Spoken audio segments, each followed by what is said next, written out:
one generation away from extinction. We didn't pass it on to our children in the bloodstream.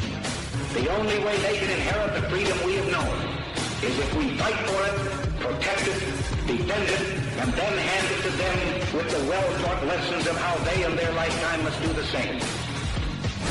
Black Man Thinkin.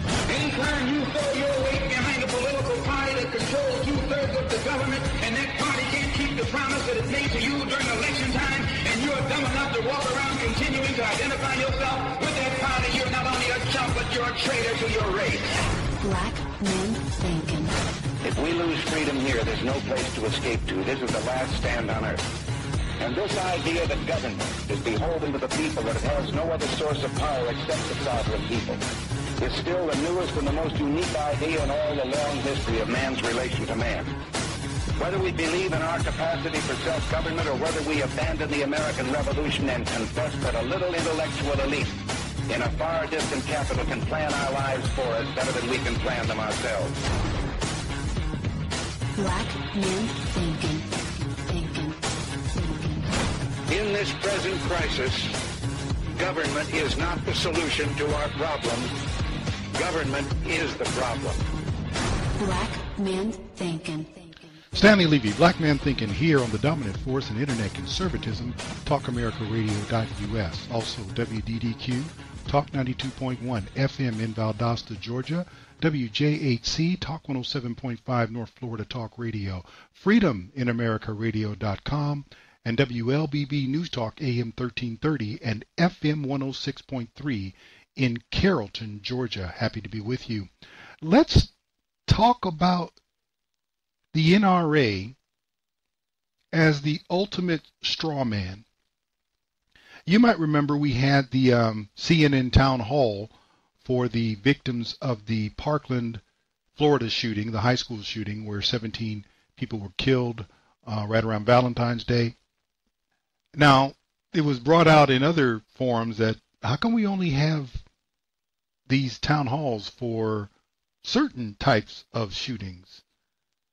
I mean, we could have a town hall every weekend in St. Louis, in Detroit, in Baltimore, in Chicago, for all of the black children being killed, which dwarfed the number of folks who were taken out in Florida on that day, but we don't seem to ever do that. And that violence and that bloodshed is continuous. Nevertheless, we had the town hall, and one of the victims, the parent of one of the victims, confronted Senator Marco Rubio in this particular manner. I want to like you. Here's the problem. And I'm a brutally honest person, so I'm just going to say it up front. Yes, sir. When I like you, you know it, and when I'm pissed at you, you know it. Your comments this week and those of our president have been pathetically weak. You and I are now eye to eye, because I want to like you. Look at me and tell me guns were the factor in the hunting of our kids in this school this week. And look at me and tell me you accept it and you will work with us to do something about guns. Fred, I'm not, first of all, let me explain what I said this week, and I'll repeat it. I'll repeat what I said. And what I said, and then I'm going to tell you what we're going to do. We're going to talk about guns, and we're going to talk about what I said this week. And here's what I said. I said that the problems that we are facing... Let him speak. I think we need to hear it. I'm saying that the problems that we're facing here today cannot be solved by gun laws alone. Guns the factor in the hunting of our kids. They were. And here's it's the weapon of choice. Can you say that? I support moving forward on that initiative and making it widely available for everyone around the country. Now, I think what you're asking about is the assault weapons ban. Yes, sir. So let me be honest with you about that one. If I believed that that law would have prevented this from happening, I would support it. But I want to explain to you why it would not. Senator Rubio, my daughter, running down the hallway, and Marjorie Stoneman Douglas was shot in the back with an assault weapon, the weapon of choice. Yes, sir. Okay? It is too easy to get. It is a weapon of war. The fact that you can't stand with everybody in this building and say that, I'm sorry. Sir, I do believe what you're saying is true.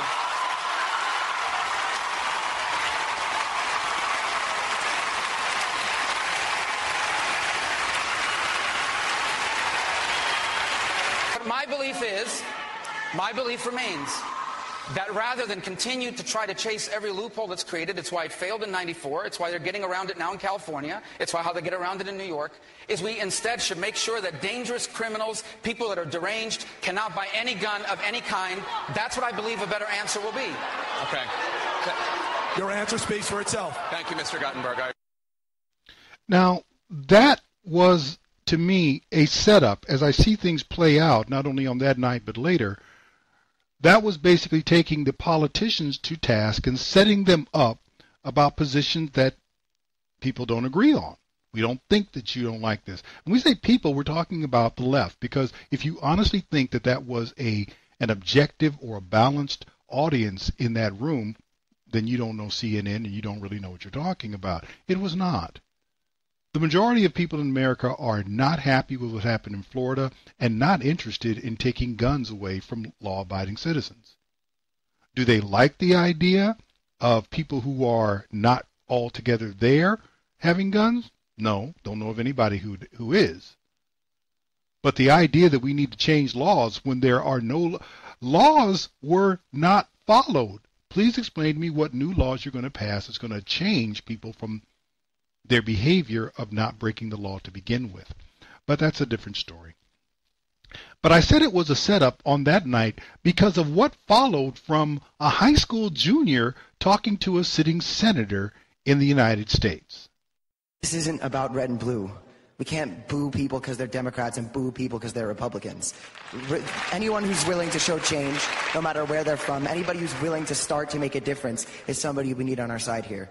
And this is about people who are for making a difference to save us and people who are against it and prefer money. So, Senator Rubio, can you tell me right now that you will not accept a single donation from the NRA in the future?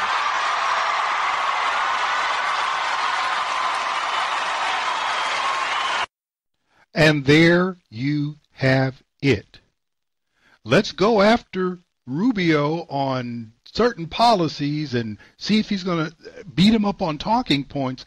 But then let's come out after the real target, or the real ostensible target, the NRA. You need to not take any more money from the NRA. You mean the NRA that has a annual lobbying budget of about $3 million? That NRA. 1/15 of what the National Association of Realtors spends on lobbying. So you have those guys spending $45 million, and let's not forget that the realtors are not necessarily the most highly regulated or the most ethical bunch of people on the planet. Let's just put that out there. But they spend $45 million. And many a person has been screwed by a realtor. The NRA spends about $3 million. $3 million. But you hear talk about the big money of the NRA. I'm like, really? $3 million. Okay. But the idea is to conflate and inflate the NRA with the problem with guns. It's the NRA's fault. If the NRA had a different position, everything would be fine. You know how many people actually are members of the NRA? It's hard to get that because the NRA does not publish its figures. It's a private organization. It's not required to tell you who its members are. But estimates are around 5 to 6 million people, maybe 7 million.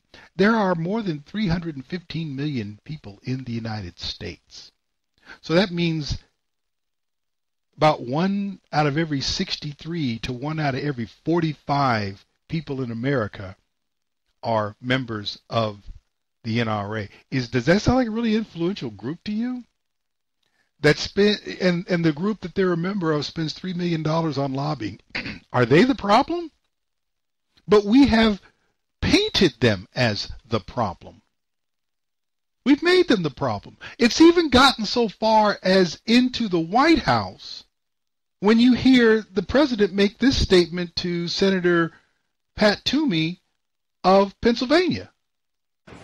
And I'm a fan of the NRA. I mean, there's no bigger fan. I'm a big fan of the NRA. They want to do it. These are great people. These are great patriots. They love our country. But that doesn't mean we have to agree on everything. It doesn't make sense that I have to wait till I'm 21 to get a handgun, but I can get this weapon at 18. I don't know. So I was just curious as to what you did in your bill. We didn't address it, Mr. President. Look, I think why? Because you're afraid of the NRA, right? Go to the NRA 5 years ago. Yeah. It's a big issue right now. A lot of people are talking about it. But a lot of people are afraid of that issue, raising the age for that weapon to 21. Now, what happened is the statement, "You're afraid of the NRA," was extracted, and that almost went viral. Trump said that the GOP is afraid of the NRA. Well, it's an offhand remark. It's not the big deal of what he said. It's not the gist of what he said. But still, he made the remark. The correct answer is not that anybody's afraid of the NRA. You get a whole lot more money from other places than the NRA. Okay? It's just not, if you're a politician, if the NRA is the reason that you, if NRA funding was the reason you had the money to go out and wage your campaign, you got problems. But to make the NRA the bogeyman makes it easier for the left to attack them, because you have organizations, membership organizations that have, 1 million or so members or anything like that, and they have the power now because of their membership size, even though it's not that large, but it's large enough, it's a big enough group, to go out and bargain with businesses for discounts and things. People can now say, "Oh, I'm a member of this organization. This organization, part of what they did, they went out and negotiated with car rental companies, with airlines, with restaurant chains, or whatever, to get us discounts." I mean, this is what happens with almost every large organization, membership organization, where you have dues-paying members, and they have issues of concern to them, AARP, name them. Small business people, name them. And they'll get together to have a group, and that group will lobby, but they're not just going to lobby Washington, D.C. for the things they need. They're also going to try to make the membership in their organization beneficial to their members, and this is one way. But when you do that, you open yourself up to the attack of the left with respect to corporate opinion, not public opinion, corporate opinion. Here's what I mean. A growing number of companies are breaking up with the NRA because their customers demand it, using social media to voice their outrage. They're not targeting weapons makers, but companies that offer discounts to NRA members. And for some, the pressure is working. Symantec, MetLife, multiple car rental agencies, all ending their relationship with the NRA. One of the First National Bank of Omaha, it tweeted that customer feedback caused it to cancel an NRA credit card. The latest here, Delta Airlines and United Airlines, both of them ending discounted flights for NRA members, and they asked the gun lobby to remove their information from its website. Now, the NRA calling this a shameful display of political and civic cowardice, adding that these brands will be replaced by others that want customers that value constitutional freedoms. These companies, though, are responding to customers. For years, corporate America stayed away from politically charged issues like gun violence, but now companies are taking a stand on climate change, immigration, and gay rights, and that's actually good for business. According to a recent poll, the most important thing to consumers is to buy from companies that do the right thing. Christine Roman, CNN, New York. Interesting thing to me there is, notice what she put in there. Climate change, homosexuality, abortion. I think she said abortion. And now gun control. That is doing the right thing. That is, well, the customers are asking that. Which customers? All of the customers? Maybe you weren't aware that Delta just got its hands slapped for its stand on the NRA. They pulled back and got rid of a discount, which reporting found out that only 13 people had used that discount in the period of about a year. And so they made a big public stink about ending their relationship with the NRA, and Georgia just took away a $40 million tax break because of that. See, here's the difference. You can respond to some of your customers, the ones who talk the loudest and scream, and that's what businesses might do. However, politicians respond to voters. And if the politicians in Georgia actually believe that the voters of Georgia were anti-NRA to the point where they should continue to give Delta a $40 million tax break, even though they thumbed their nose at the NRA and more specifically what the NRA stands for, you've missed the point. You've also missed the point that membership in gun groups, according to Time magazine, is spiking after the Florida shooting. Let me help you out. The left is after the NRA because they think they can defeat the NRA, and they're afraid to come directly after you. They are putting the NRA out as the ultimate straw man to bash. This is an organization that is, in the grand scheme of things, not that big. They don't have that much money. They don't have that many members. What they have is an issue that resonates with the people of the United States because it is a constitutional issue, because it deals with liberty. And the American people do understand what attacks on the Second Amendment mean. So you can go after the NRA all you want. No one's going to cry for the NRA. The NRA is going to be fine.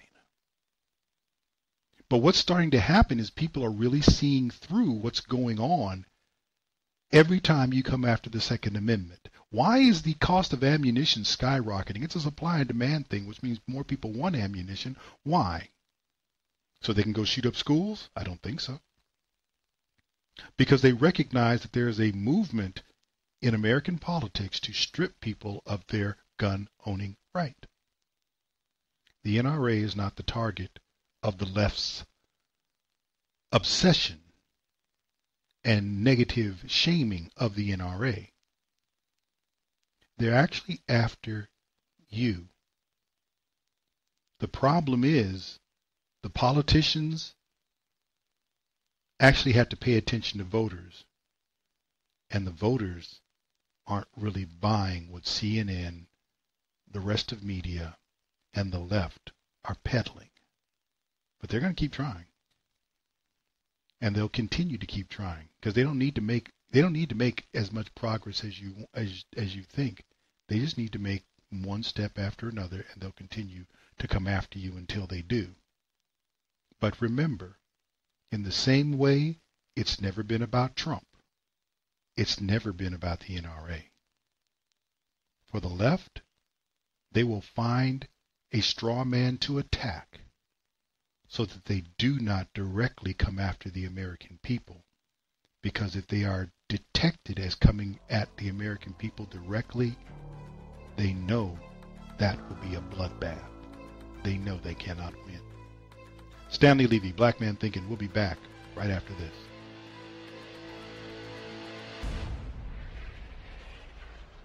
Stanley Levy, Black Man Thinking, here on the dominant force in internet conservatism, TalkAmericaRadio.us.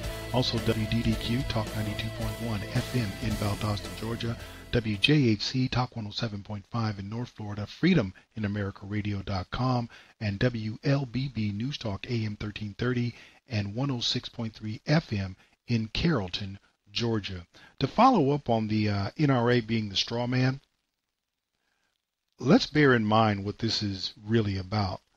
Again, they're not after the NRA. They're after the people of the United States. The people of the United States, by and large, recognize that, which is why whenever attacks on the Second Amendment come, no matter against whom they come or how they come, they respond by buying more guns. If you haven't noticed now, the price of ammunition has gone very high.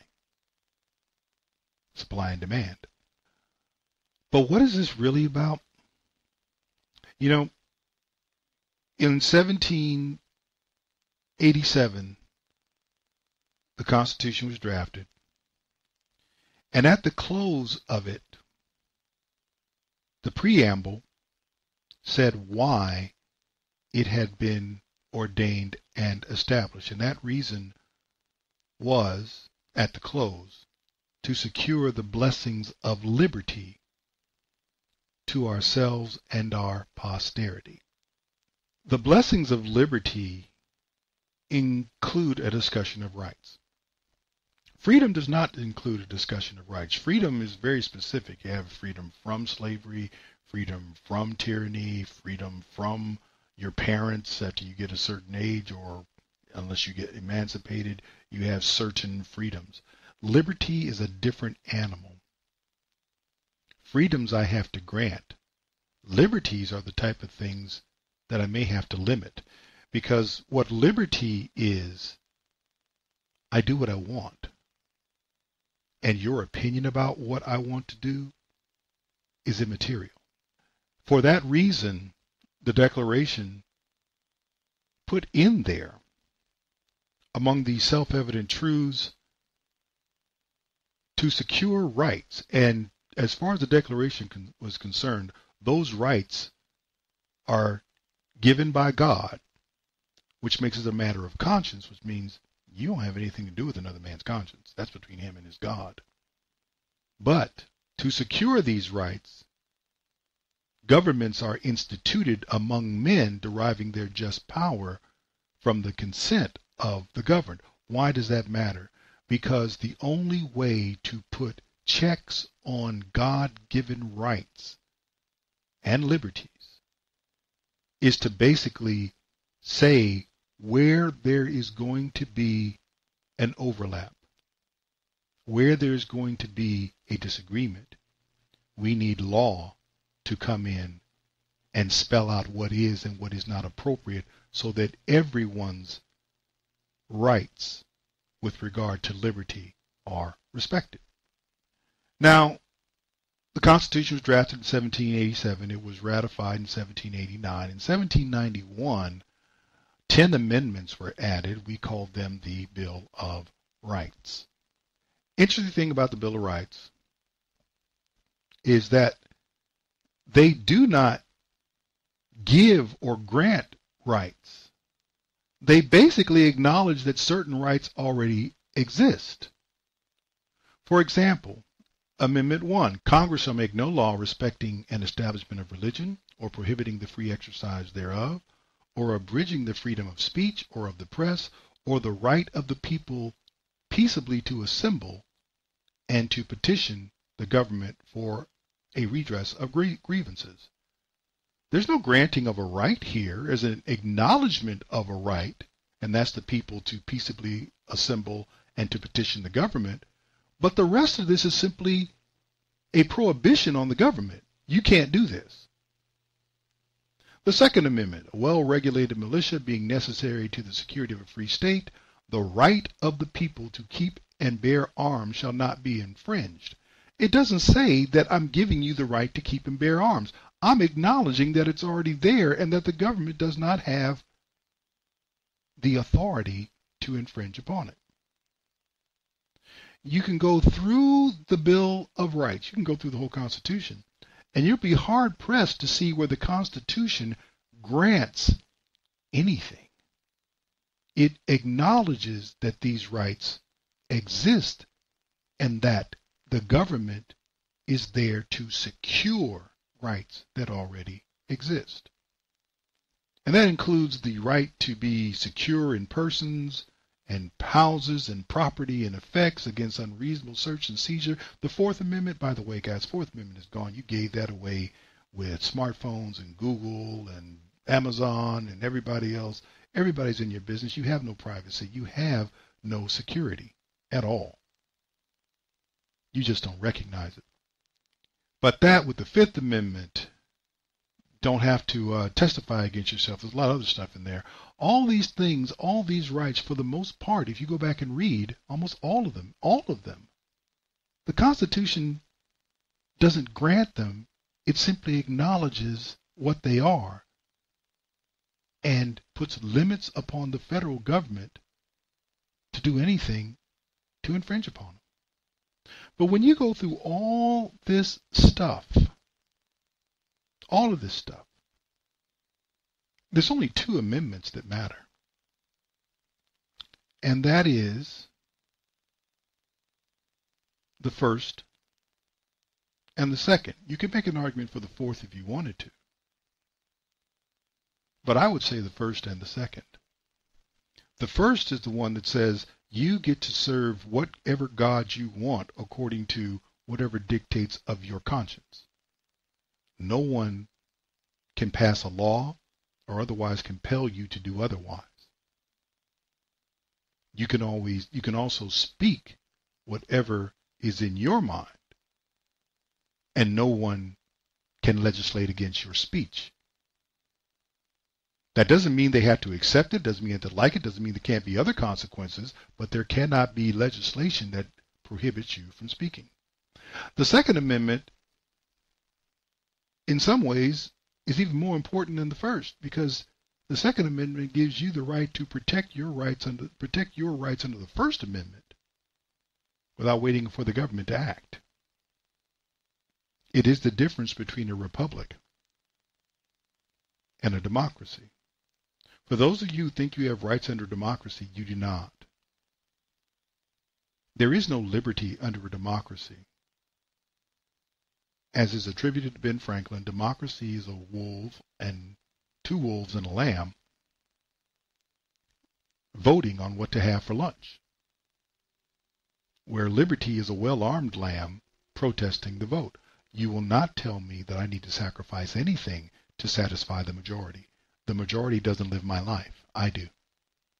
Now, the concession that people make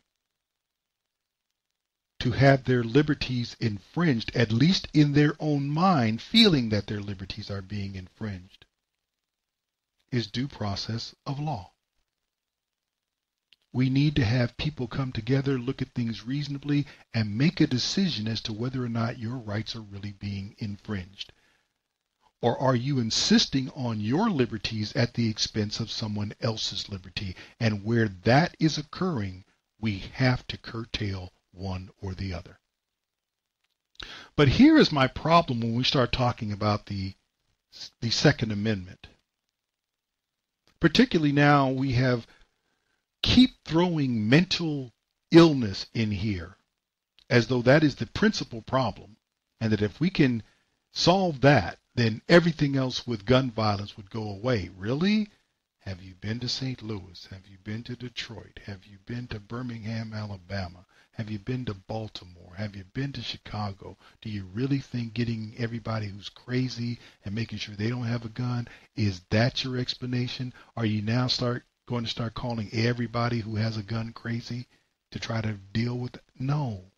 But here is something that the President of the United States said recently as part of his discussion with the Vice President in Congress regarding how to deal with the combination of mental illness and gun rights. Yes, go ahead, Mike. Well, in the category, you spoke about, Mr. President, gun violence restraining orders.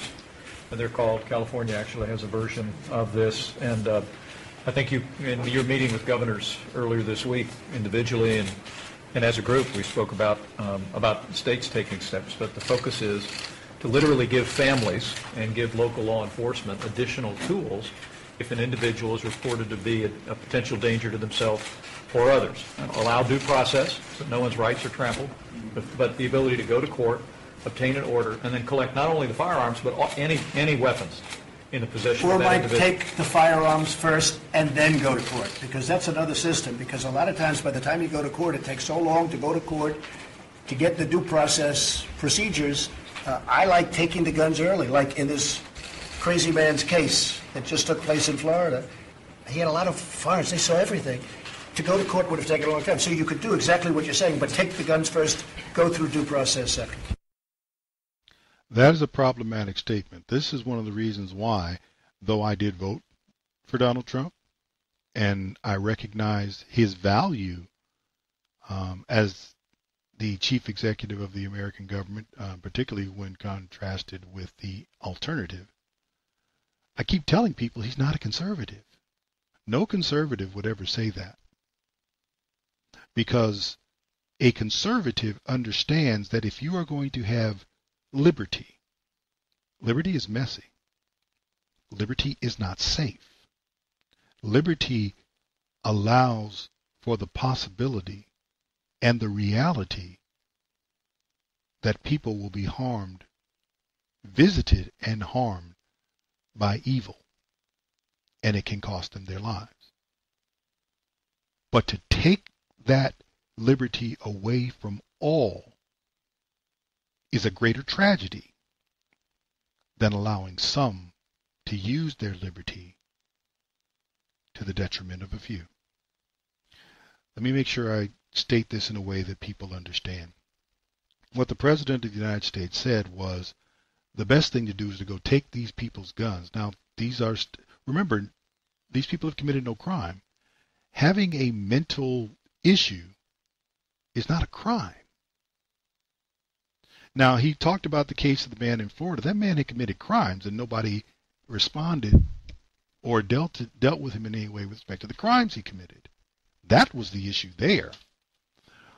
But he said, well, we we'll do the due process later. No, at the point you do the due process, you no longer have a republic. You no longer have liberty. Due process always comes first, because no one is to be deprived of anything until you prove that their exercise of liberty is a problem with which society should not live. Well, what if we pass a law that certain people... Well, then we get back to this. You want to pass a law? Then you need to give people due process with regard to the declaration that they are mentally off.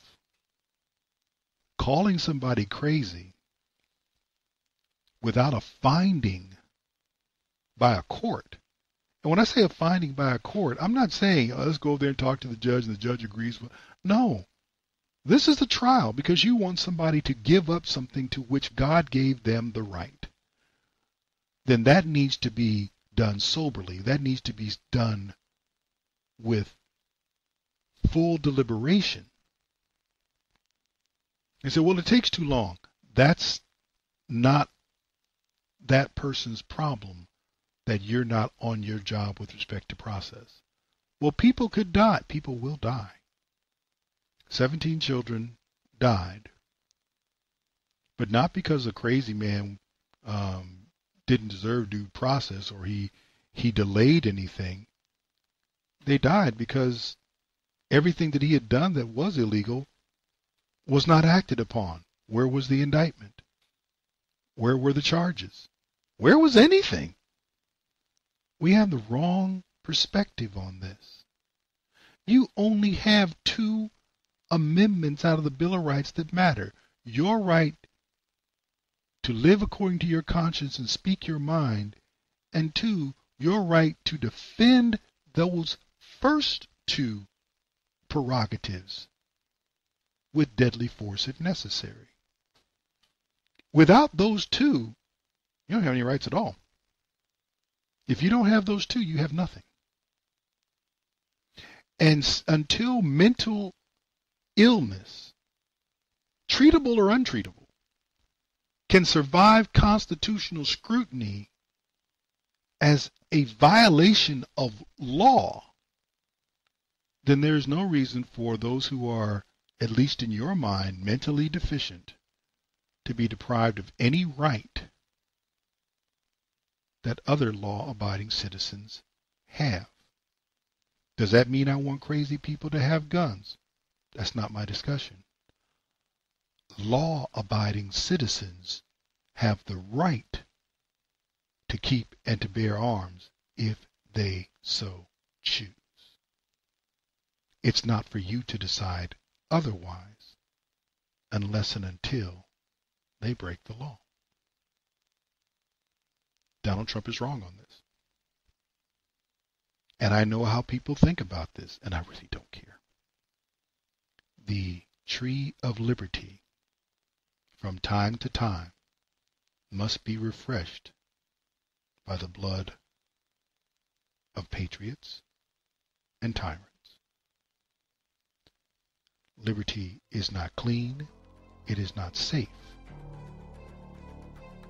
and it is not without consequence.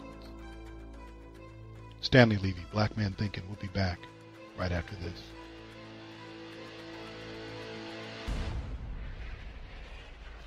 Stanley Levy, Black Man Thinking, here on the dominant force in internet conservatism, talkamericaRadio.us. Also, WDDQ, Talk 92.1 FM in Valdosta, Georgia. WJHC, Talk 107.5 North Florida Talk Radio. Freedom in AmericaRadio.com and WLBB News Talk AM 1330 and FM 106.3 in Carrollton, Georgia. Why should the U.S. fear imposing tariffs on other nations? And to be certain, it's not really that clear that the U.S., and by that I'm speaking of the electorate, I'm speaking of the people, really are that afraid of that. Because if you recall, this is what Donald Trump said when he was a candidate. I am going to withdraw the United States from the Trans-Pacific Partnership, which has not yet been ratified. I'm going to tell our NAFTA partners that I intend to immediately renegotiate the terms of that agreement to get a better deal by a lot, not just a little, by a lot for our workers. And if they don't agree to a renegotiation, which they might not, because they're so used to having their own way, not with Trump, they won't have their own way, then I will submit under Article 2205 of the NAFTA agreement that America intends to withdraw from the deal. If China does not stop its illegal activities, including its theft of American trade secrets, I will use every lawful president. Hey, look, this is very easy. This is so easy. I love saying this.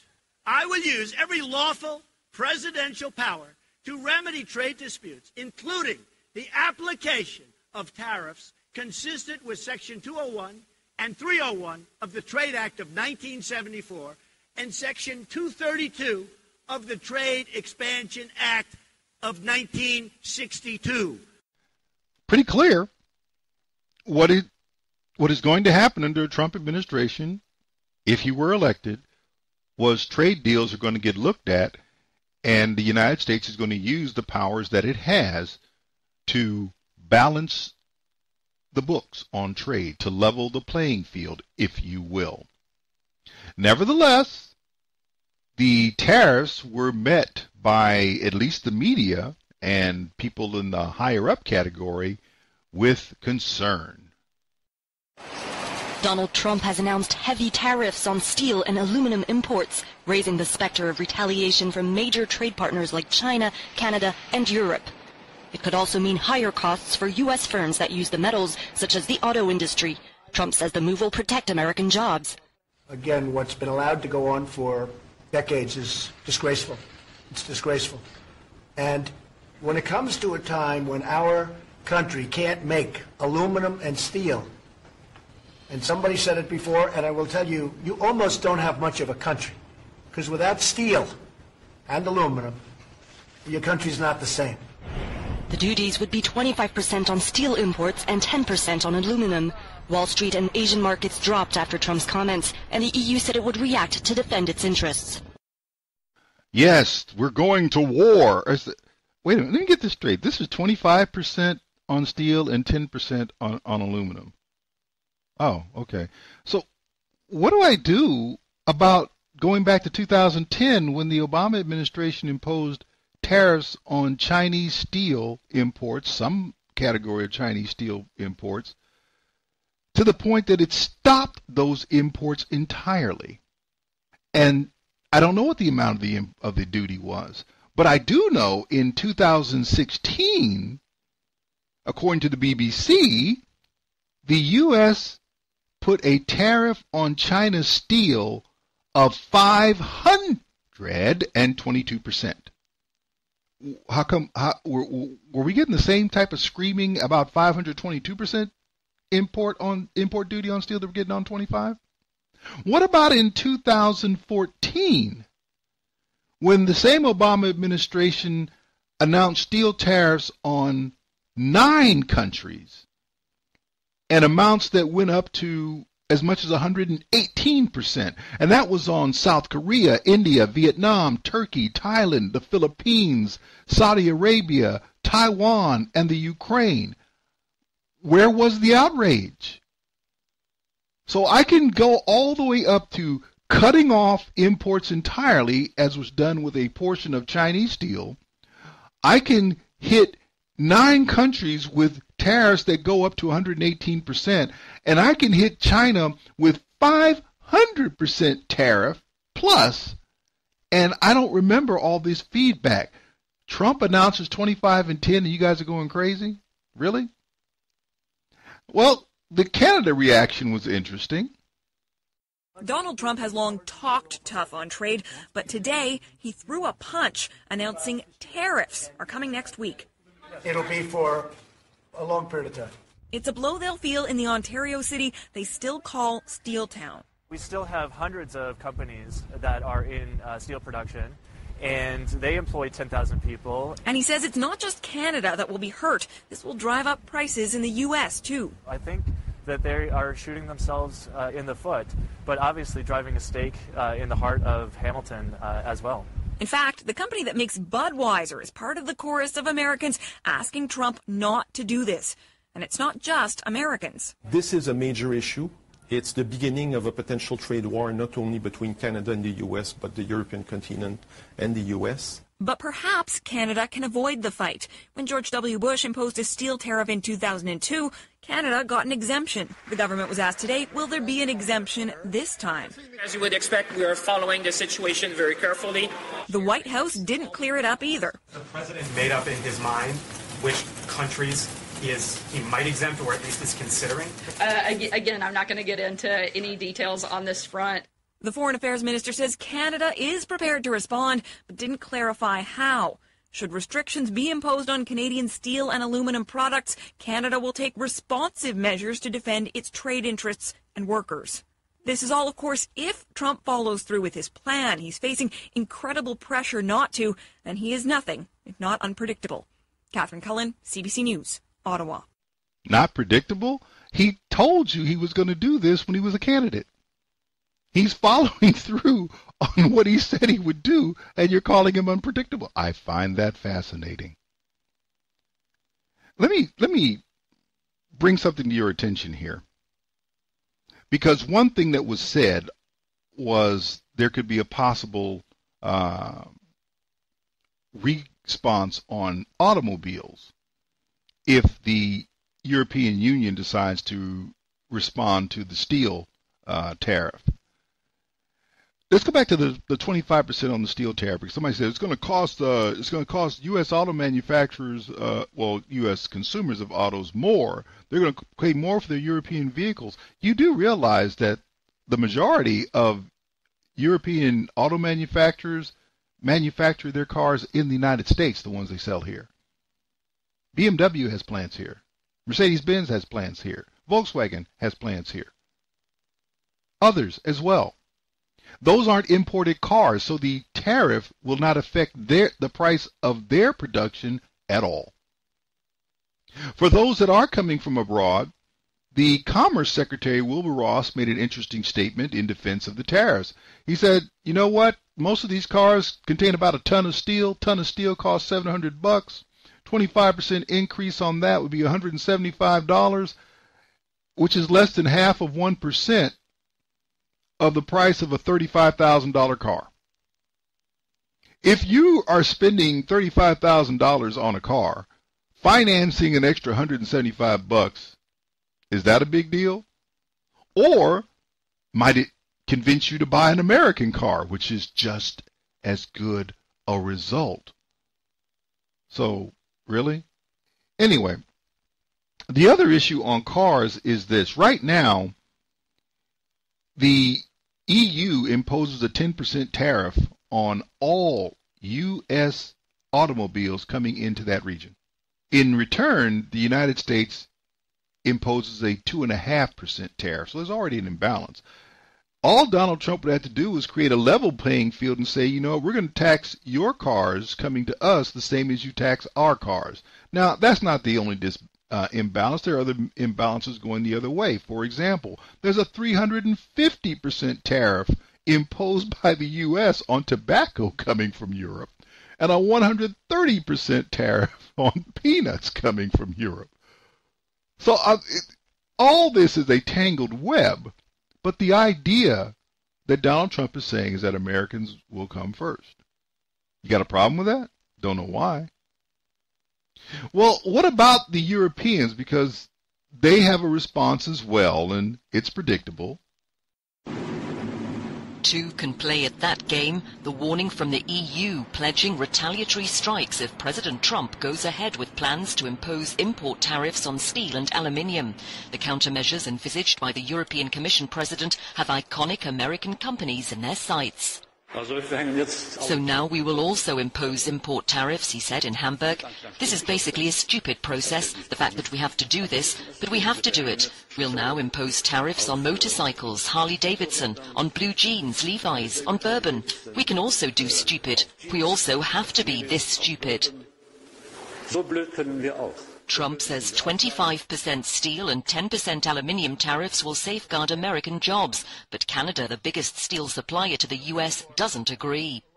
We are impressing upon the American administration the unacceptable nature of these proposals that are going to hurt them every bit as much as they will hurt us. The IMF has expressed concern, and the risk of a global trade war has shocked markets. President Trump, though, remains defiant, saying trade wars are good and easy to win. And the reason Donald Trump says that is because all you have to do is look at the relative size of the U.S. economy with respect to all those who are complaining. The U.S. has a $19 trillion economy. The only other nation on the planet that has an economy north of $10 trillion annually would be China.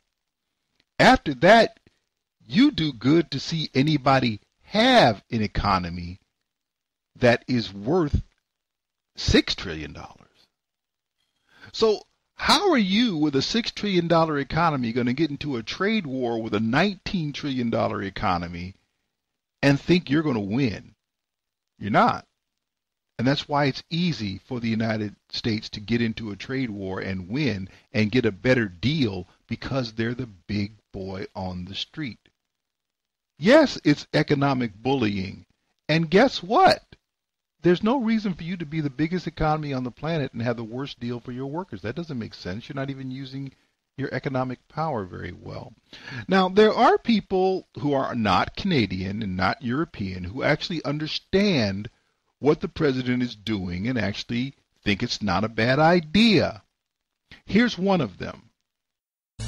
Well, he's a guest I first met on the campaign trail. In fact, that's my GoPro in that little shot there. He's a lifelong Ohio Democrat and forklift driver who never voted for a Republican until President Trump. We're Democrats here, but when you look at what they stand for and what they promote and what they want, it's nothing like I was raised, and I couldn't do it anymore. We get a lot of empty promises. Donald Trump said he's going to work on the trade deals one at a time. Well, that makes sense, because we're in deals now. It's killing us. Well, now he's sounding off on the new tariff deal and says moves like these are exactly why the president got his vote. Joining us now, that forklift driver and Trump Democrat, Gino DeFabio. Gino, it's great to see you, sir. Good morning. Griff, good morning to you. How are you? And I just have to clear it up.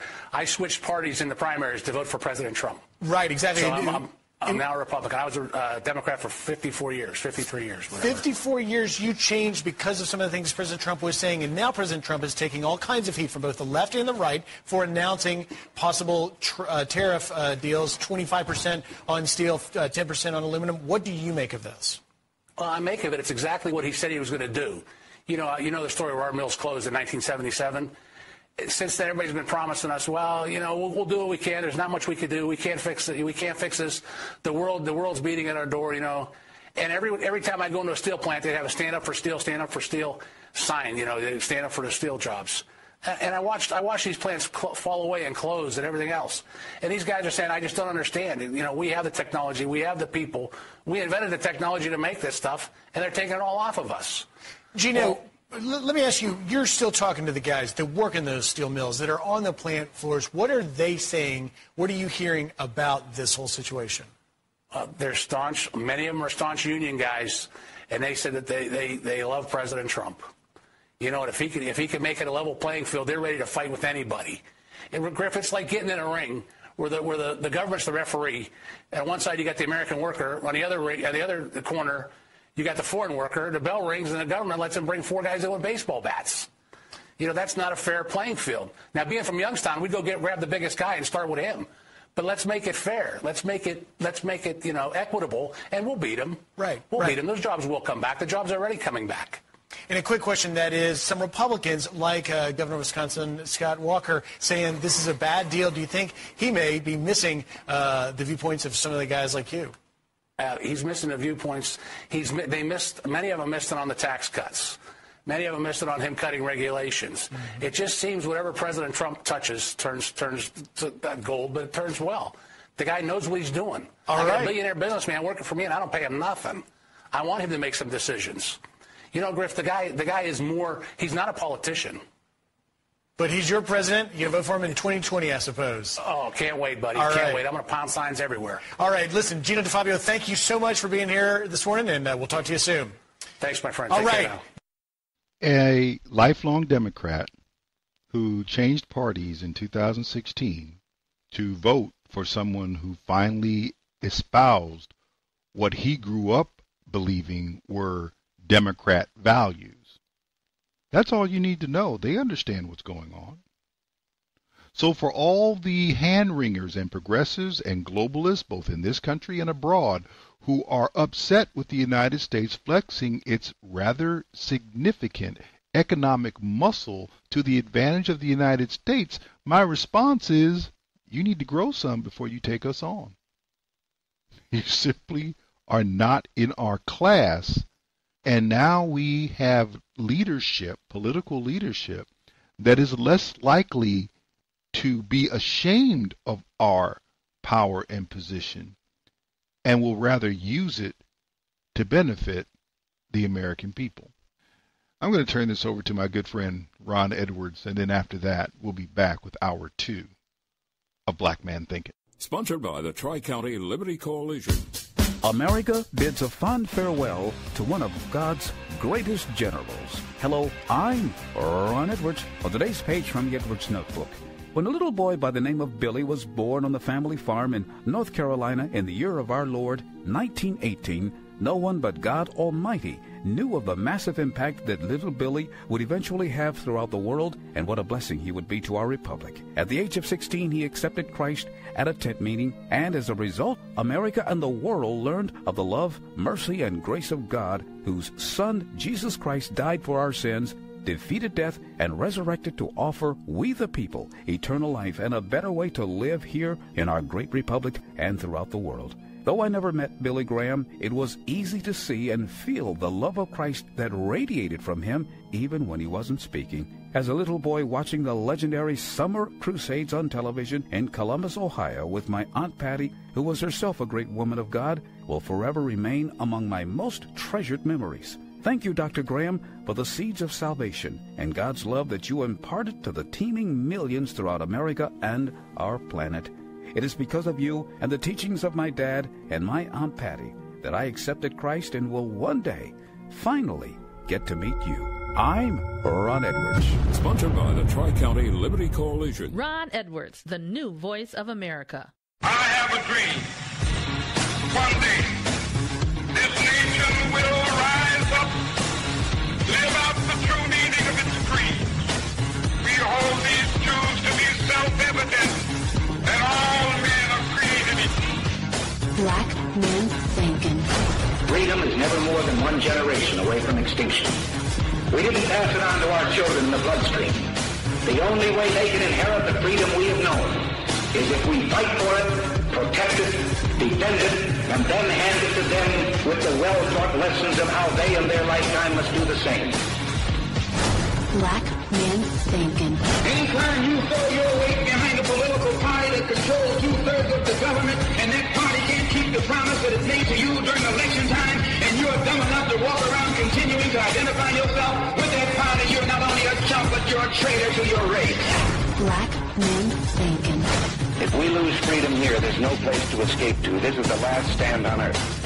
And this idea that government is beholden to the people, that it has no other source of power except the sovereign people, is still the newest and the most unique idea in all the long history of man's relation to man. Whether we believe in our capacity for self-government or whether we abandon the American Revolution and confess that a little intellectual elite in a far distant capital can plan our lives for us better than we can plan them ourselves. Black Men Thinkin. In this present crisis, government is not the solution to our problem. Government is the problem. Black Men Thinkin.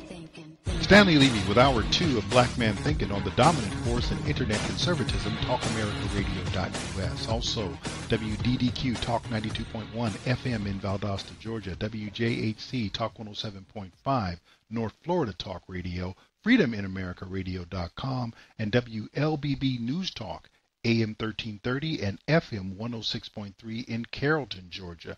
Is South Africa about to repeat the Zimbabwean error? You may know that the South Africans are looking to change their constitution to allow the government to seize land belonging to white farmers without compensation, so they can give that land, redistribute it to black farmers, ostensibly black farmers or black people, to achieve racial justice for whatever happened during colonial times. This process has moved relatively quickly because here's where we were just this past July. Klenyan Hasikoma applied to rent land from the government 10 years ago under the Land Redistribution Program. He is one of a few black commercial farmers in a country where whites still own most of the land. He recently became the first black man to win the Cattle Farmer of the Year competition. Making the transition from communal to commercial farming hasn't been easy, he says, and he knows of other black people who failed to make their farms profitable. Land reform is good, but we should be careful. It has happened sometimes. We do not want a situation where our country runs out of food because farmers are not producing enough. Hasikoma knew if he was going to succeed, he needed help. So he contacted Soy Harman, one of several farmers teaching new black farmers how to apply for a loan and run their farms as businesses. Starting off with 2 cows, now he has 200. So it was very important to me to guide them so that they can start doing everything themselves. So what you see here, this kraal, was built by them. Land ownership is an emotive issue in South Africa. Farmers say they know mentoring won't suddenly change attitudes, but it may help ease racial tensions as the land reform debate gains momentum. The African Farmers Association says there are at least 6,000 black commercial farmers compared to about 40,000 whites. Leaders of the African National Congress say that's a huge difference and land reform isn't happening fast enough. The ruling party says the willing buyer, willing seller scheme to redistribute land isn't working. That's why some ANC members are proposing land expropriation without compensation when necessary and unavoidable. They insist violent land grabs seen in neighboring Zimbabwe won't happen in South Africa. Not everyone agrees. It's extremely reckless to engage in this kind of rhetoric at this stage in our economic development. I mean, let the economy grow before we even discuss redistribution, because at this stage, if we're going to pursue equality in this manner, we're all going to end up equally poor. The poor are angry at the slow pace of transformation. It's been more than 20 years since white minority rule ended. Until South Africa addresses the land problem, Klenyan Hasikoma says he'll try and mentor as many black farmers as he can. His small way of trying to balance out South Africa's commercial farming landscape. Harun Matasa, Al Jazeera, Ray Vilu, South Africa. A lot of things to unpack there. One was the black farmer coming in and saying, you know what, if we're going to do this, we need to be careful, because if you transition this the wrong way, you're going to end up with not enough food, because you're going to get rid of experienced farmers and bring in people who aren't necessarily that good. Another thing, of course, is why are you doing this when it has the possibility of upsetting your economy? Oh, that's right, because social justice matters more than anything. Well, the interesting thing to me is this was done in Zimbabwe, this whole land grab thing. It didn't work out quite the way those who championed it had planned. An unmitigated disaster or a turnaround for small-scale farmers. These are the two sides of the coin of Zimbabwe's land grab program. It all started in 1930 with the Land Apportionment Act. Colonial Zimbabwe's land was divided into 3 areas: white, Shona Undebele. All could own property. Land for tribal families were held in trust. But commercial white farmers had large tracts of land and modern farming experience. With lots of money in their pockets, they were able to buy up thousands of hectares of land in high rainfall areas. On the other hand, many black farmers didn't have the modern know-how to farm on a big scale. They were obligated to work small farms in low rainfall areas. It was 1979 when the Lancaster House Agreement was signed between Britain, Zimbabwean liberation movements and the Zimbabwe Rhodesia government. It was also agreed that there would be a more equitably distribution on land between blacks and minority whites. Robert Mugabe was persuaded to wait 10 years before implementing land reforms. Millions of pounds were donated to Zimbabwe by the UK for this purpose. For the next 21 years, the principle of willing buyer, willing seller approach applied, with economic help from Britain.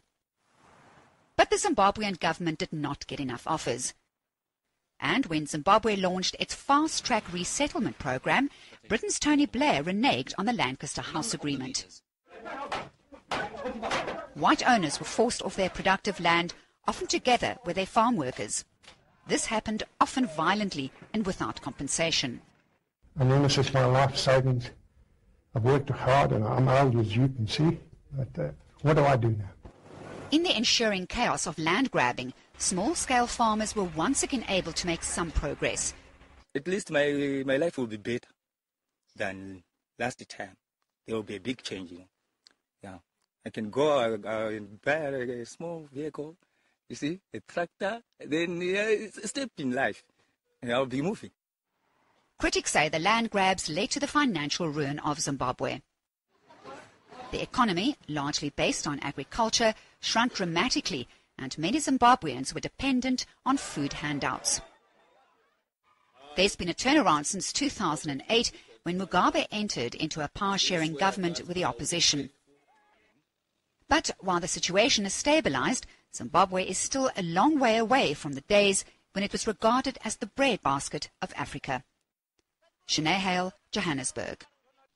So the land grab in Zimbabwe turned it from being a breadbasket in southern Africa into an economic disaster.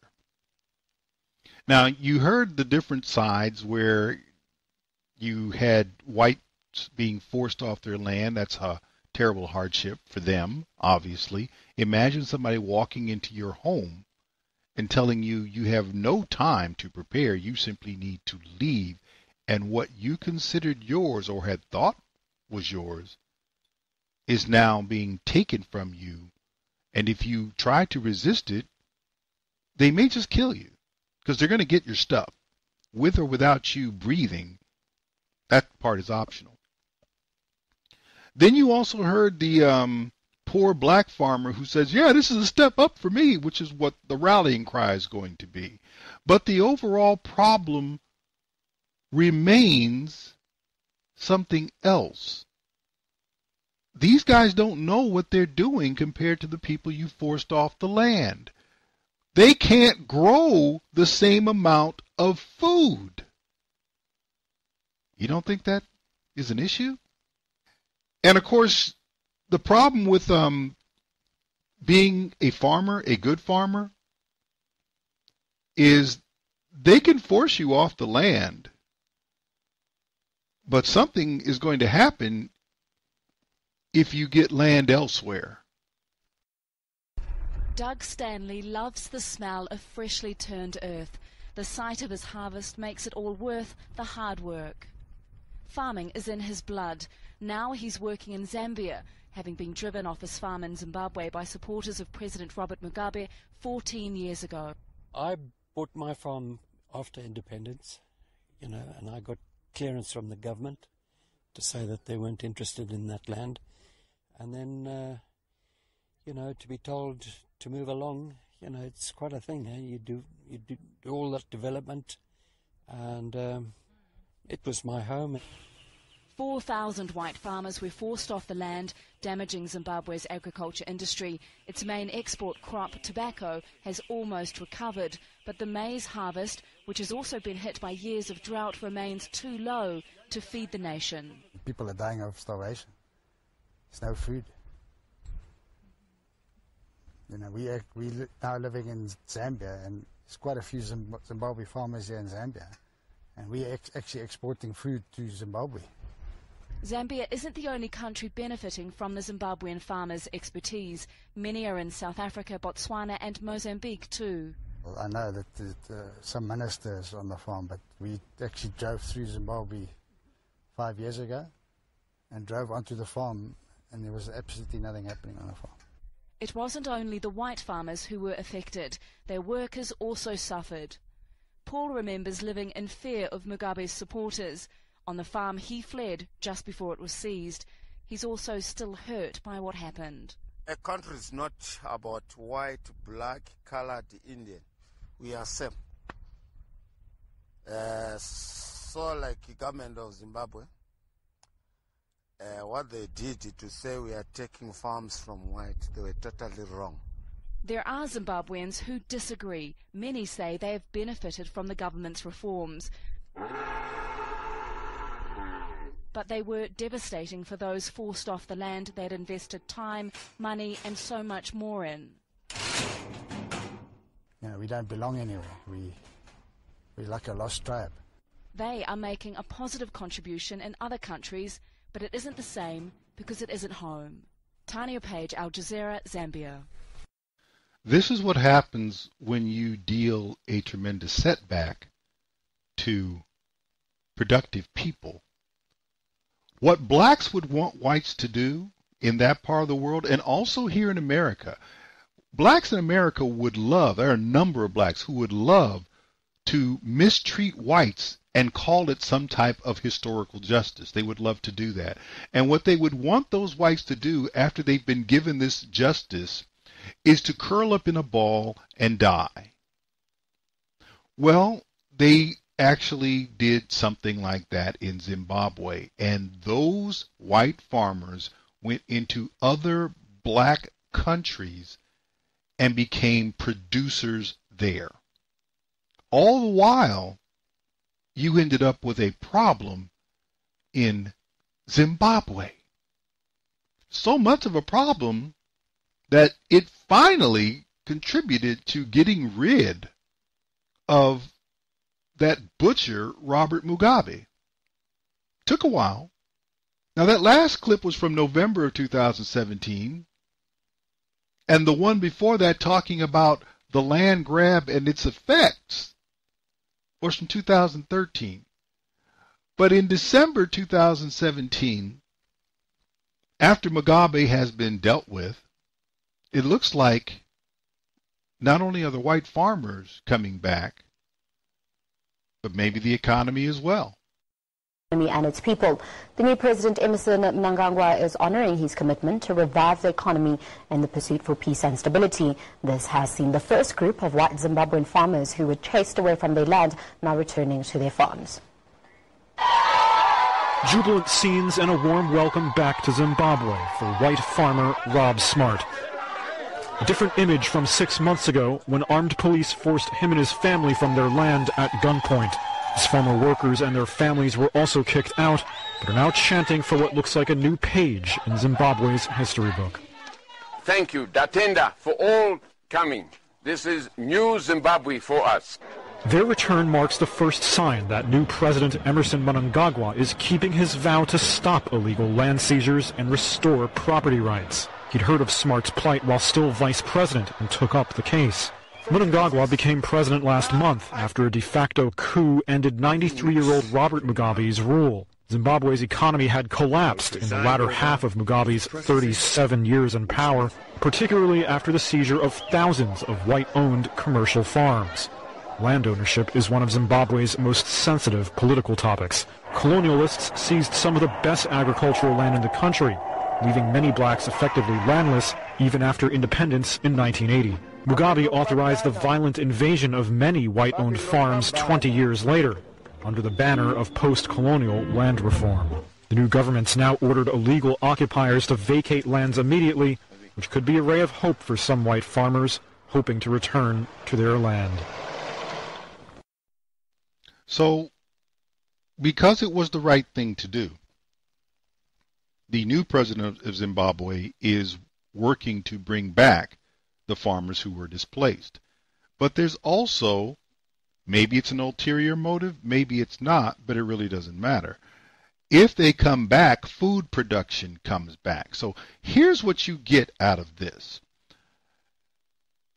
South Africa wants to do what Zimbabwe did, but what Zimbabwe did in taking farms from white farmers to give it to black farmers crushed their economy. Those white farmers went into other black countries and they became productive food producers there. Oh, gee, we finally get rid of Mugabe and now we bring back the white farmers, which means their ability to produce food is now back home. Despite this lesson, this is what you got out of the South African government. Mistakes that others. South Africa's parliament has backed a motion by the radical opposition Economic Freedom Fighters, EFF, calling for constitutional amendments that allows for land expropriation without compensation. The motion was passed by an overwhelming majority of 241 votes in favor, with 83 against. The EFF leader, Julius Malema, who sponsored the motion, told Parliament the move was necessary to, quote, ensure that we restore the dignity of our people without compensating the criminals who stole our land, unquote. The motion was supported by the ruling African National Congress, whose new leader, Cyril Ramaphosa, has pledged to speed up the transfer of land to black people. Ramaphosa earlier on Tuesday indicated that much as he supported the expropriation of land without compensation, it should be done in a way that increases agricultural production and improves food security. The upper house of the South African National Assembly has instructed its Constitution Review Committee to review the Constitution in line with the passage of the motion and report back by August ending. It is deeply. So they voted to do the same thing that Zimbabwe did before that failed. Now the little proviso, meaningless proviso, it needs to be done in a way that protects food production and guarantees food security. There is no way that you can replace producers with non-producers and accomplish either one of those ends. You will either do this land grab without compensation to those who own the land, or you will not. You will not do that and then at the same time guarantee that you are going to be able to produce the same amount of food. Only an idiot is going to sit there and say, okay, I'm going to teach this guy how to run my land and then let you take it and I have nowhere to go. No, just take the land and I'll go figure out where I'm going to do. I'm not going to waste my time working land that I have no shot at. And what is South Africa actually doing? Listening to a bunch of leftist radicals, and they're going to tear up their country. They're going to tear up their economy. They're already all but lawless. If you know anything about what's going on in South Africa, it's bad. It's already been tried and it failed. And because somebody has a hard ideology and a hard head to match, South Africa is going to follow in the same error as Zimbabwe. Now, I have to ask you this question. For those who are stuck on these white people, they need to pay for what their ancestors did, even though they had nothing to do with it. Yeah, but they benefited from that action and they need to. Really? So what's your argument for not kicking the dreamers out of America again? Stanley Levy. Black Man Thinking. We'll be back after this.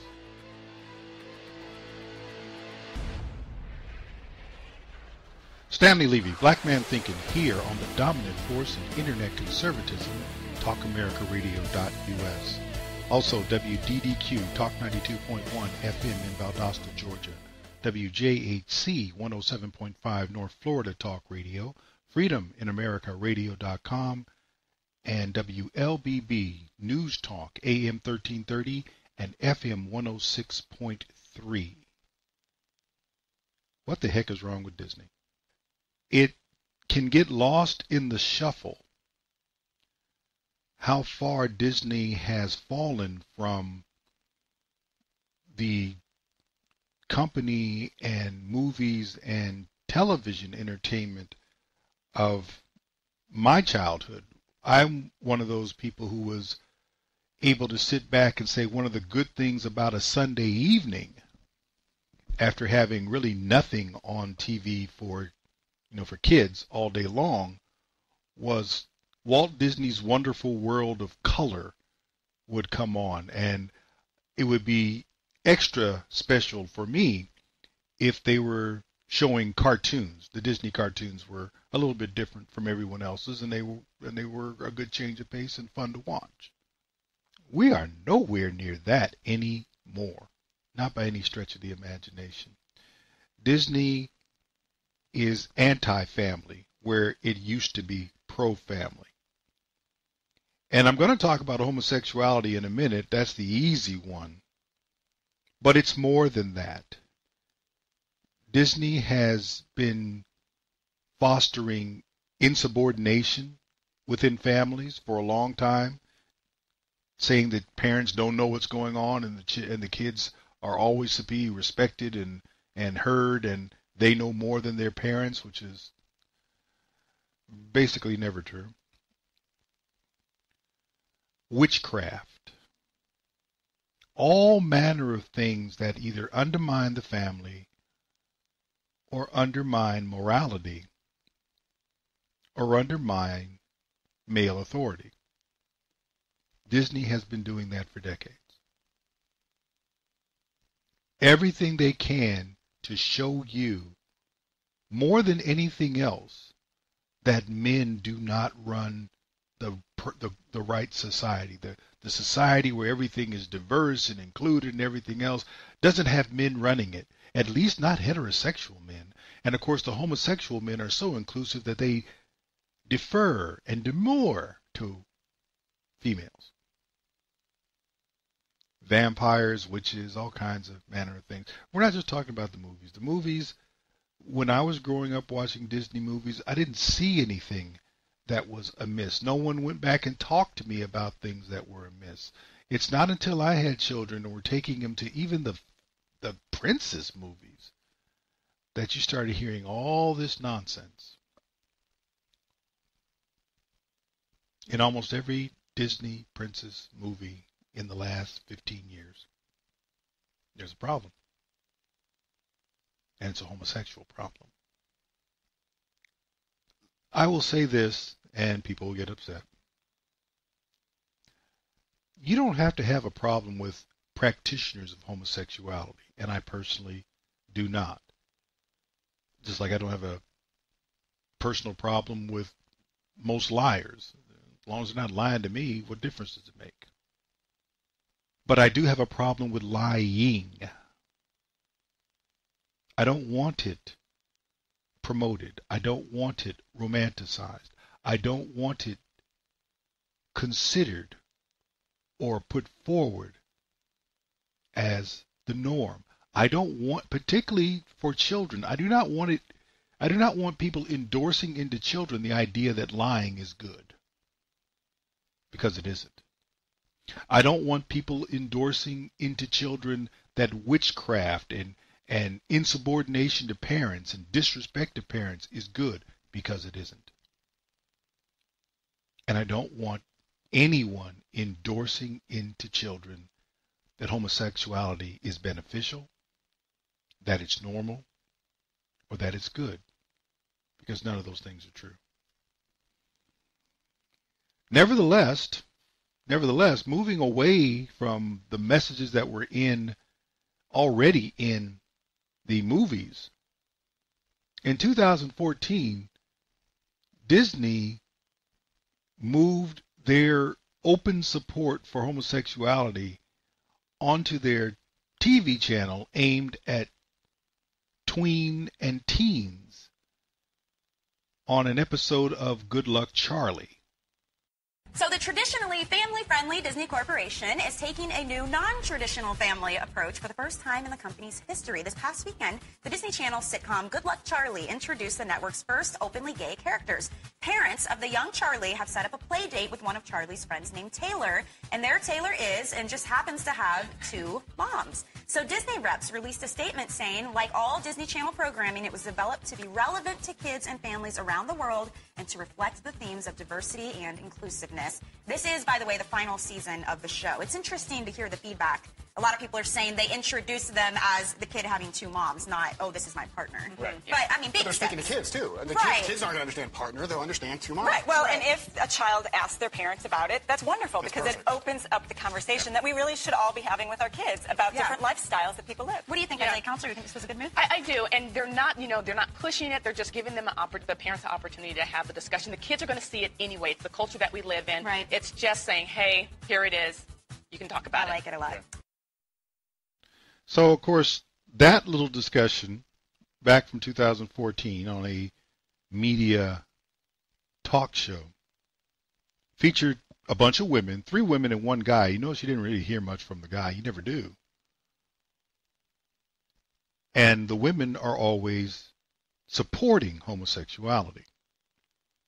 Now, you notice what they said about the show Good Luck Charlie. They didn't decide to trot this little storyline out there until the last year of the show. They knew the show wasn't going to be renewed. So if there was terribly negative feedback, they could always blame somebody and the show would disappear, and therefore the controversy would be hard to continue. Say, well, you know what? We tried it on that show. It was a bad idea. We're really sorry, but we canceled the show, so okay. And you believe that. That's not really what's going on. And they've continued to push on through the movies. You may understand now that there is tremendous discussion regarding the sequel to Frozen, that one of the primary characters, Elsa, I believe it was Queen Elsa, is going to have a girlfriend. Of course, Elsa's already a girl. And we're going to put this out there in the movie. Are you going to take your kid to see that? You're going to take your kid to go see homosexual cartoon characters working it out as homosexuals? I don't know. I know I wouldn't. I have grandchildren now. And for me, there's nothing positive anymore about Disney. I won't even buy them a Minnie Mouse. Why? There's a price to pay for supporting that culture in any way, shape, or form. And by that I mean specifically bringing it into your home as something that you think is worthwhile. I can't stop Disney from being out there, but I can always be able to tell my kids or my grandchildren, I didn't bring that to you. And I won't. And Disney has continued. Last year, they began the second year of a new show on their Disney Channel, and they decided to bust out with an openly homosexual teenager. What Disney Channel just announced is making history, and we couldn't be more proud. Today's episode is presented by Lyft. It matters how you get there. Download and ride today. Disney Channel is about to have its first gay character storyline on the popular show Andy Mack, and we are thrilled about this giant step towards inclusion and representation. Andy Mack is a new show on Disney Channel, and it tells the story of, you guessed it, Andy Mack, as her life completely changes on her 13th birthday when she discovers that her older sister Bex is actually her mother, and that her mom Celia is really her grandmother. This realization sends Andy on a journey of self-discovery along with her friends Cyrus and Buffy, who are also trying to figure out their place in the world. The show aired in April 2017 and was met with great success. Viewers loved the relatable storyline and that the kids were actually portrayed by real kids. After a great first season, the show was given a green light for season 2 in May, and fans have been patiently waiting for the second season, and they're not going to be disappointed. Because the season premieres tomorrow, and it was just announced that Cyrus, one of Andy's best friends, will begin to confront his feelings towards another boy and understand his individuality as a gay character.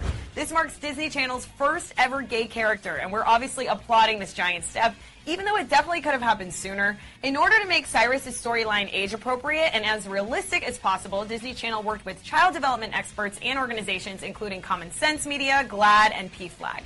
We love that they are intentionally working towards greater inclusion on their network, and fans are too. Tons of viewers took to Twitter to show their support of this monumental moment, and viewers are praising the show for their greater step towards inclusion, and others are seriously loving the show as a whole and praising its storyline of teen pregnancy and a biracial family.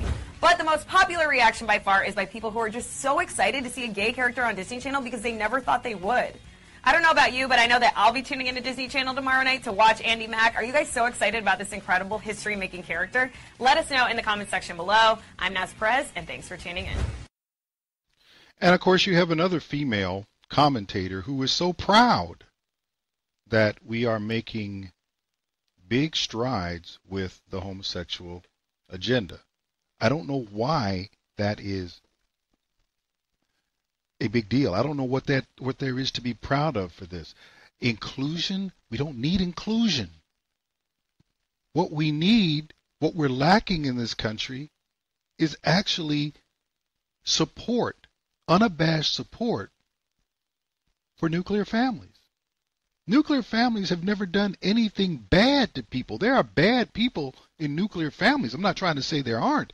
And since the majority of people try to find that model, try to work that model, then the overwhelming majority of bad people will be found in that model. But there's nothing wrong with the model. There is something wrong with the people. In the case of homosexuality, it's a bad model that you find some good people in. That's a big difference. The interesting thing to me is that you don't just have Christian organizations and, fringe elements, if you want to call them that, like 1 million moms out there. Here's something interesting from LifeSite News. Gay activist slams Disney. This is from March of last year. Why steal kids' innocence by exposing them to LGBT? This is a homosexual guy. He's a conservative, which I find interesting. He's pro-Trump, which I find interesting. But he's not denying that he's homosexual. And he's asking Disney, why are you doing this to kids? And I can imagine, and that's all I can do is imagine, because I'm not homosexual. But I can imagine what his situation or thought process could possibly be. Look, this was a big deal working through the confusion for me to come out whenever he came out. Why would you want to sit there and throw kids into this situation? And I already know the answer. It's because you really don't like families. You really don't like people. And you don't like the society that they were designed to be in.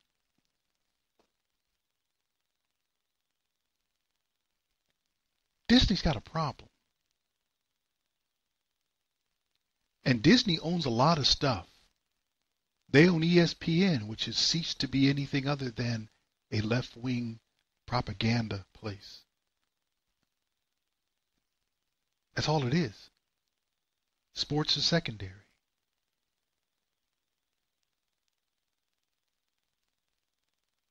What used to be one of the safest places, the happiest place on earth being Disneyland, a place that was unabashedly pro-family and pro-family values and uprightness and all those things, is now a moral cesspool.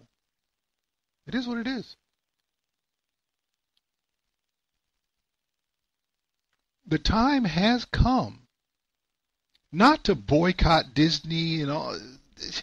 That's liberal stuff. The boycotts, okay, fine, whatever. If that's what you want to do, don't spend your money with Disney. Okay, fine. It's about attacking them in the marketplace of ideas. It is about opposing what they stand for. I don't care whether or not you take their money. I'd rather you didn't, or donate your money to them. I'd rather you didn't. But it makes more sense to me. It is more important to me, in my opinion, that you stand against them and tell them they are wrong. You are wrong for what you do. You are wrong for portraying this. Well, we're just trying to be relevant. Your idea of relevancy has destroyed cultures throughout the years. Your idea of supporting everything that is against traditional moral teaching, against godliness, for those who don't have a problem with that term, has never benefited any people in history. And now you want to foist that on the American and international culture in such a way as to make it inescapable, and thinking that there could possibly be a different result. There can't be. And you can't accept this. If you care about your children and your grandchildren, don't just separate from Disney and be silent. I'd rather you call them out and engage than separate and be silent. Be loud about what's right. That time has come. Stanley Levy, Black Man Thinkin'. We'll be back right after this.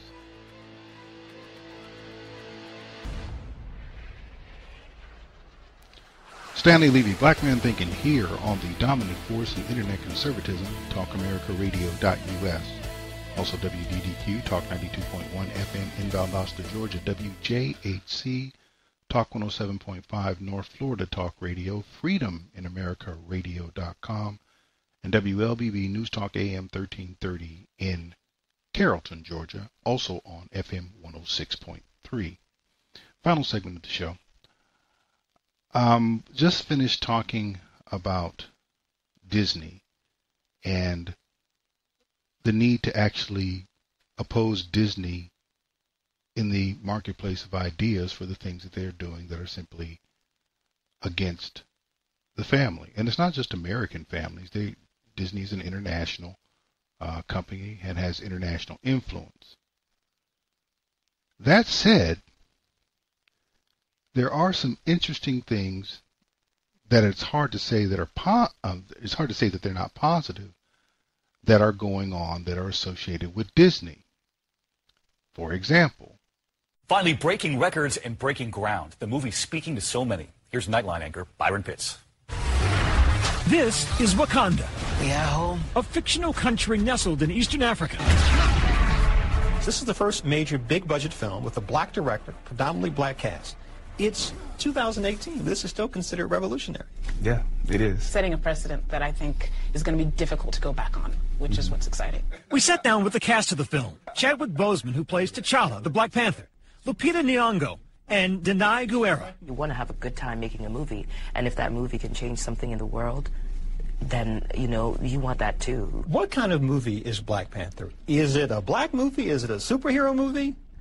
I think you gave me the side eye just the term. I did, because I think maybe some of these terms are, they're limited. The black movie term. Like let's crack that open. Black Panther, the latest heart-pounding movie by Marvel, is already breaking records. Even film star Nyong'o couldn't get tickets. 15 minutes later, I was trying to purchase tickets, and they are sold out. Sold out. Atlanta students dancing joyfully when they were told they'd be going to see the movie. There's obviously a thirst for something. What's the thirst, you think? People are starved for the images that they see. They see power, spectacle, intelligence, achievement. It is a movie that attempts not to be colorblind, but color-brave. Just imagine a future world where heroes are simply human, male and female, of every hue. They see their dreams. It's aspirational. Movie is amazing. I'm David Muir. I hope to see you right back here tomorrow. Good night. Can't say anything bad about a movie that makes money. The fact that it is made by a black director and has a almost all black cast is remarkable and positive. That's hardly the problem. There's other things going on that are positive about the movie. Can't name them all, but here is one. A special announcement in honor of Black Panther's record-breaking success. The Walt Disney Company is donating $1 million to the Boys and Girls Clubs of America to expand their science, technology, engineering, and math programs. Stan, you better believe it. The very skills championed by the Black Panther. We got Black Panther fans here. Walt Disney's going to donate $1 million to the Boys and Girls Club for STEM programs. Not exactly sure that, well, there's nothing bad about that. Of course, there's nothing particularly black about that either. Boys and Girls Clubs do not serve primarily or only black children. I guess that's toward the diversity thing. They made a donation. Since they're just donating to an organization that serves children, I don't know why you needed to wait until you made a successful movie about a black superhero to make the donation. But that doesn't change the fact that it's a very positive development. Those things being said, I have firmly decided that I'm not spending a dime toward Black Panther. I'm not saying I won't see the movie. I'm sure I'll be on an aircraft. I'm sure that it's going to come to some type of outlet where eventually I'll see it. I have no timetable. I have no great interest in seeing it. And the reason is very simple. There are a lot of superhero movies that I didn't see because they didn't interest me. For example, I never saw Thor, any of the Thor movies, until very recently. I was on an airplane to Israel, and I actually saw Thor Ragnarok. It was interesting. It was funny. It was Marvel. Didn't cost me anything to see it. And my issue with Black Panther is not the movie's success. No. It's not that it's spawning other positive actions. No. My problem with the movie is not even its association with Disney, which wholly owns Marvel Entertainment and Marvel Studios. My problem is with all this attention being paid to a fictional depiction of black people. Wakanda is not real. Vibranium does not exist. The Black Panther is an invention of a couple of white guys back in the 1960s. I made the effort because I saw it. I had not realized that there was a Black Panther cartoon. They made about 6 episodes, a little more, around a decade ago. And I watched that to get a sense of the story. And what I saw in that didn't help my opinion of the plot or the storyline of Black Panther. It was produced by Marvel as well and shown on BET.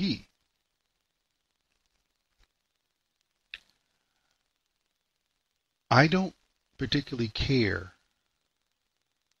for fictional depictions of anybody where the issue is trying to demonstrate how good you are as a people.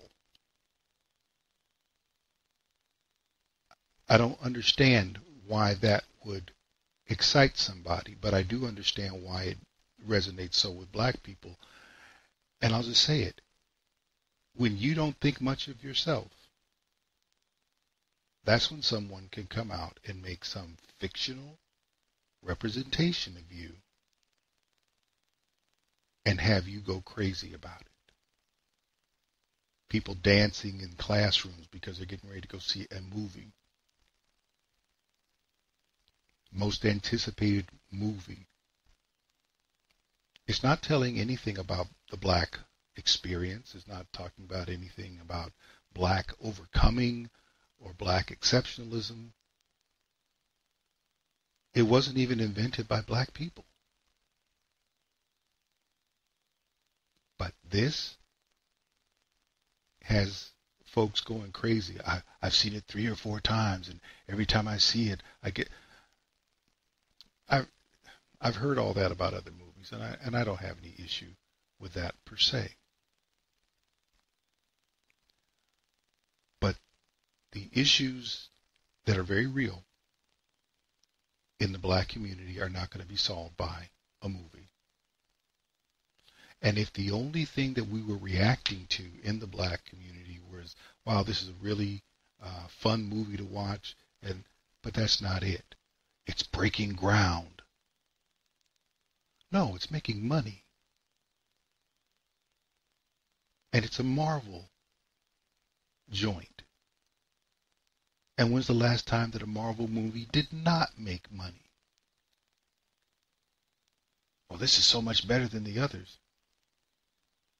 It's got the same problems that every Marvel movie has, but the issue is, for so many people in my community, it is the Barack Obama of the entertainment industry. We don't care whether it's good, bad, excellent, terrible, indifferent. We just care that it's black. Well, we went down that road, and for 8 years, everybody suffered, and we still felt good. We're getting ready to have the same thing happen now. This is going to make money all over the world, but it's not going to change anything for black people for the better. We're going to have more folks in movies, and that's going to do what about the problems that black people need to face, need to confront, need to overcome? My response to you on that is try nothing.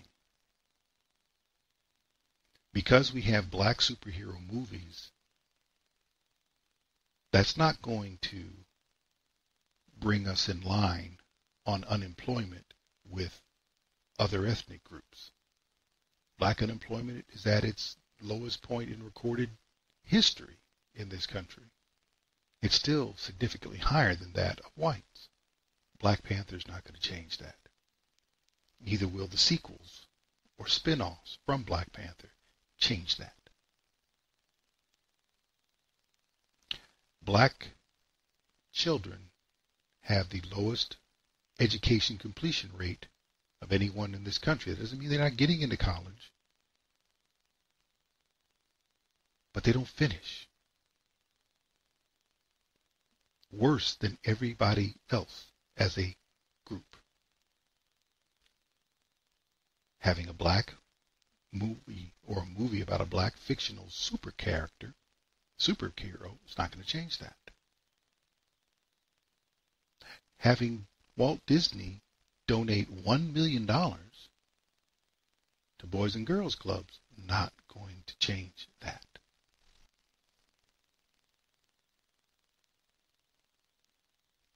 The black community has a 77.3% bastard baby rate. That's going to require some serious effort to address. A movie about a fictional character is not going to change that. And of course, the movie has some other issues that are very funny to watch with respect to the black community. Wakanda does not do immigration, and the perception of Donald Trump is that the United States is not going to do immigration. We don't let anybody in anymore. Nobody gets into Wakanda. So, what's going on with that? There's no diversity in Wakanda. We're always talking about diversity. There was a semi-scandal, which has now been forgotten because the movie's done so well, about the lack of homosexual relationships being part of the Black Panther storyline. Well, that's gone. So again, there's no diversity. Back to the other problems. Marriage, crime, abortion, STDs, divorce. All of these things will be waiting on the black community after Walt Disney reaps all of the money that will be made from this movie. Will there be other movies? For a time, sure there will. And the same people who are not black will reap the lion's share, and perhaps they will grow a portion, however small, back. I need problem solved more than I need to be entertained. So I'm not going to spend any money watching Black Panther. Doesn't mean I won't see it, but I'm not going to support it the way others are supporting it. That's our show. God bless you. God keep you, and until next week, should the Lord say the same, do take care. You've been listening to Black Man Thinkin' with your host, Stan Levy. Join Stan midnight to 2 a.m. That's late Monday night into early Tuesday morning. And find him on the web at Black Man Thinkin' without the G. That's blackmanthinkin.com.